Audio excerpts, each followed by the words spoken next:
Hi, I'm Josh Campbell with OSU Extension, and over the past couple days, much of Oklahoma has experienced really horrific ice storms. And ice storms, especially when they come this early in the season, late October, when trees still have a lot of green leaves on them, can be very devastating because they can lead to significant damage and breakage on trees. Ice storms at any time can certainly cause damage to trees, but when we see ice accumulate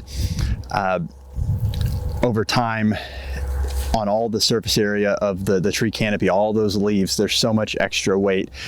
We see a lot of damage and breakage that maybe you wouldn't see in a typical ice storm. And so this ice storm is going to be especially damaging to trees all across the Oklahoma City metro area and beyond. And behind me, you can see this Bradford pear, which is a species that is prone to breakage in ice storms, mainly because it's a weak wood. They have growth that tends to lead to weak angles within the tree, and so they are prone to breakage. But certainly other species that are a little bit sturdier and stronger trees are still going to be at risk for damage, or may have experienced some significant damage as a result of this. We're seeing things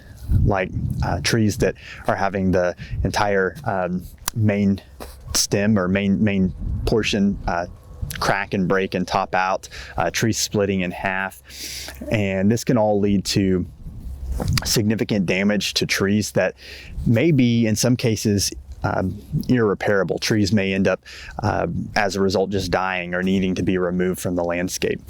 So one of the things that we will see as limbs drop and break under the weight of this ice in an ice storm is just limbs, both small and large, that just rip and tear off. And so it opens up these wounds on the tree that are much different than a traditional prune cut would be. If you're pruning a tree, you cut a straight edge. It allows for an area that's going to heal properly if you prune properly. Whereas when you have these breaks like you see here, they often don't heal like a prune cut would, and it opens the tree up for pest and disease issues to enter into this soft tissue of the tree later on. And so sometimes the established trees in our landscape may hold up to really bad storm damage like this, but they may be weakened and made more susceptible to disease and pest issues, which may ultimately be what kill a tree down the road. The other thing to consider is how dangerous it can be to stand under and be around large trees that are weighted down by all this ice.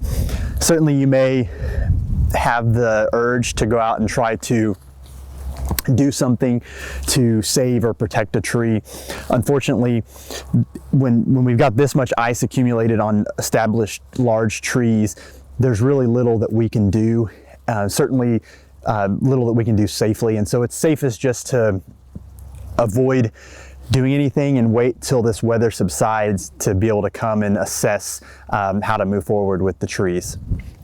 In some cases, the trees may be salvaged or repaired, and I would say in the days to come, as you're needing work done on your trees, limb removal, pruning and cleanup, that you seek out a trained professional, somebody that is an arborist and really knows how to take care of trees. And if you're looking for information about how to care for storm damaged trees, you can go to our OSU fact sheet website. We have a great fact sheet on caring for trees that have been damaged by storms like this ice storm that we've just experienced.